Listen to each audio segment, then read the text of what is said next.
Oke, oke, jangan menyebutkan lagi namanya ya. Terus Iya. kenapa? Terus kan saya disuruh ke agent. Terus saya suruh ke agent, suruh bawa baju 3 helai dari hari Jumat sampai sekarang. Nah, terus semalam itu katanya majikan saya telepon agent, katanya kamu majikan kamu sudah nggak mau kamu lagi, dia sudah nggak butuh kamu lagi. Nah, namanya juga kan dia interminate saya toh. Terus? Terus itu tadi pagi dia WA saya, agennya WA saya, majikan nggak mau notis kamu, tapi majikan yang notis kamu gitu. Maksudnya gimana, nggak paham mau? Majikan yang notis saya. Ya nggak apa-apa, Terus ini notis gimana? 1 bulan ke depan baru keluar kan? Iya. Ya udah nggak apa-apa kan? Iya, Nggak ada Miss. masalah. Nggak ada masalah. Nggak ada masalah. Nggak Semalam dia bilang interminate saya, sekarang bilangnya notis saya. Gimana, saya bingung lah. Ya di mungkin sini. karena majikan kan nggak tahu nih tentang peraturan. Jadi agenmu menjelaskan sama mereka kalau majikan nginterminate kamu secara langsung, maka majikan harus mengganti kamu uang. Nah, mungkin karena majikanmu tidak mau mengganti uang, makanya dia mengganti notis, yaitu 1 bulan ke depan bekerja dan 1 bulan ke depan kamu pergi. Paham nggak? Paham, Miss, paham. Soalnya ya di situ peraturannya banyak, Miss. HP semua dicek satu persatu.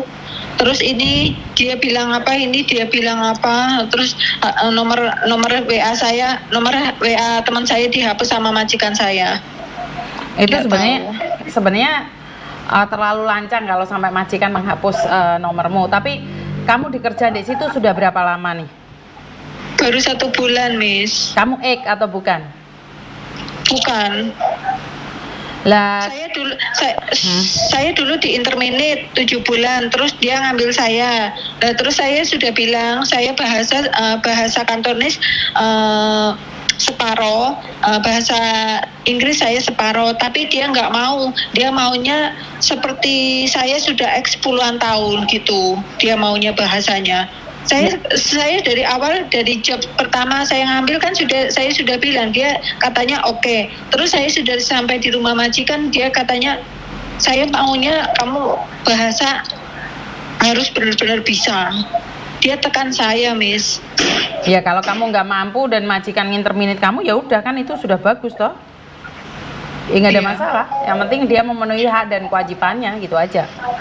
Dan kalau kamu sudah nggak kuat, kalau kamu sendiri yang keluar, berarti kamu yang bayar majikan. Karena sekarang majikan nyuruh kamu bekerja 1 bulan ke depan baru keluar. Iya, iya, Miss. Makasih ya, Miss. Iya sayang. Informasinya ya, Miss. Iya sayang. Iya. Thank you, bye-bye. Oke. Karena seperti yang saya katakan bahwa tidak semua majikan itu tahu peraturan ya teman-teman. Jadi kita harus menjelaskan juga dengan majikan. Ini bukan anak buah saya. Kenapa sih saya selalu bilang, agenmu siapa, Mbak? Kalau agennya Koko Thomas Wisyuni berubah jadi agak slow. Yo enggak, kan saya nggak boleh juga maki-maki orang. Kadang-kadang yo kebablas nih cangkemku ya kebablas. Tapi maksud saya adalah seperti ini loh. Cari agenmu dulu. Lah ternyata Koko Thomas agenmu. Ya jelas aku harus konfirmasi sama Koko Thomas. Bener nggak? Tapi kalau kamu bukan anak buahnya Koko Thomas, otomatis kan saya nggak bisa mencari informasi lagi nih. Kalau Koko Thomas kan pasti saya tanyain, kenapa di interminate? Oh, dituduh mencuri apa-apa. Oke, makanya saya mencari informasi. Yura iso ngegas, aku rong teruh informasi nih. Nah, kebanyakan dari kalian adalah agent sudah menjelaskan tapi tidak bisa mengena dengan apa yang kalian cerna. Saya tidak menyalahkan agentnya atau menyalahkan kalian ya, karena memang latar belakang kita berbeda, background kita berbeda, juga daya paham kita juga beda-beda. Karena itu saya lebih menekankan bahwa dengan gaya saya, style saya yang ablak-ablak, dengan apa adanya, kalian ternyata lebih mudah memahami. Padahal di agent itu sebenarnya ada tata krama dan cara sendiri ya Mbak ya. Nggak boleh ngamuk lah, nggak boleh bengok-bengok kayak Miss Yuni ini nggak bagus ini. Seperti Miss Yuni ini sebenarnya nggak bagus. Karena yang bagus adalah lemah lembut, memahami kalian. Tapi Kadang ada orang yang tidak bisa memahami dengan kelemah lembutan. Nah, ini ada. Jadi ada yang maunya itu main kasar, bukan main kasar diizinkan ya. Tapi intinya adalah tidak bisa dengan gaya yang sangat lembut. Karena itu saya selalu tekankan buat teman-teman, nggak ada yang salah dengan bahasa kita, tinggal pencernaannya pada diri kita sendiri. Sebenarnya kita paham nggak sih dengan apa yang orang lain maksudkan. Jadi lebih ke diri kita ya. Kalau kalian memang tidak mudah untuk memahami, carilah agent yang bisa memahamimu. Yura mudah mis, waktunya mepet, nyatanya nyari di tempat Koko nggak cocok ya, namanya hidup itu jodoh-jodohan. Dan di tempatnya Koko ini, kalau dibandingkan dengan Hong Kong, Koko ini cuman 0,001% aja kok.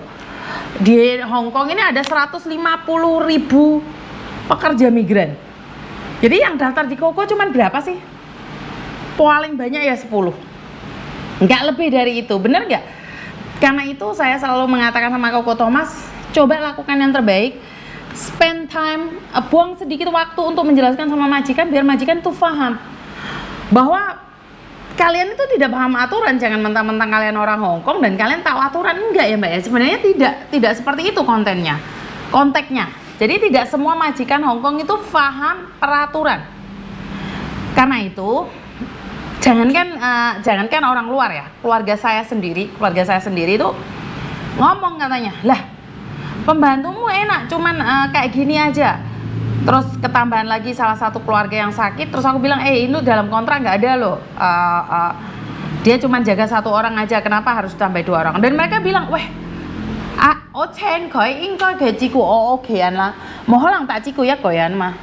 dan saya bilang, wah, aku bekerja di agensi lah.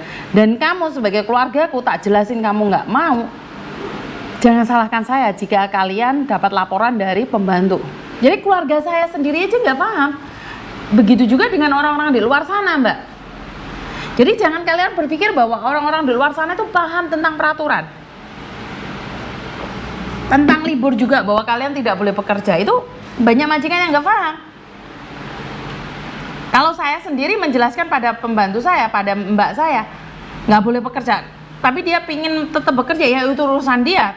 Yang penting kayak give and take, dia sebelum keluar dari rumah nyapu dulu atau ngepel dulu, terus balik masih buang sampah, masih cuci piring, kayak appreciate sama dia. Dan kadang-kadang saat dia nggak ada kerjaan, saya bilang, Mbak kamu boleh tidur deh, kamu boleh istirahat.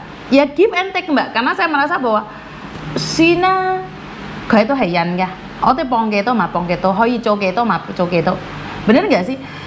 Jadi saya tidak memforsir dia untuk bekerja di luar kendalinya dia, enggak, karena dia sendiri melakukan sesuatu yang saya tidak minta, dia melakukan dengan ikhlas, otomatis saya juga memberikan dengan ikhlas. Nah, inilah yang dikatakan give and take, memberi dan menerima. Saat Natalan kemarin karena keluarga ada acara dan saya sendiri nggak ada di Hong Kong, saya minta sama mbak saya, boleh nggak jangan libur? Dia nggak libur Mbak. Jadi saya sangat appreciate sekali dengan mbak saya ini. Mbak saya ini benar-benar apa ya, tahu menempatkan diri sendiri. Saya bukan ingin memuji mbak saya ini. Apakah mbak saya ini nggak pernah melakukan kesalahan? Pernah. Saya juga pernah marah sama dia. Tapi dia bisa merubah lebih cepat. Kadang-kadang kita salah tapi kita tidak tahu, karena kita tidak dimarahin sama majikan mau soai. Tahu-tahu di interminute. Nah, ini sering terjadi. Saya kira nggak ada masalah, saya kira nggak ada apa-apa, tapi ternyata kenapa majikan nginterminate saya. Jadi kesalahan itu tidak kita sadari, kita lakukan. Jadi ini menurut pendapat saya. Jadi buat teman-teman, jika kalian punya pengalaman yang tiba-tiba diinterminate oleh majikan karena kalian melakukan sesuatu yang menurut kalian benar tapi tidak benar menurut majikan. Nih, siapa yang pernah punya pengalaman kayak sampai dibangunin, atau masak itu masih diajarin, atau nentang majikan maunya seperti ini jadinya seperti itu, atau kepo dengan keluarga majikan dan berakhir di interminate? Ada nggak cerita-cerita seperti ini? Atau cuman saya saja yang punya cerita? Saya tunggu di kolom komentar kalian semua, dan kurang lebihnya saya minta maaf jika ada kata-kata yang salah. Wassalamualaikum warahmatullahi wabarakatuh. Berkat Tuhan mengalir atas hidup kita semua. Semoga semua makhluk hidup bahagia dan terima kasih. Bye bye.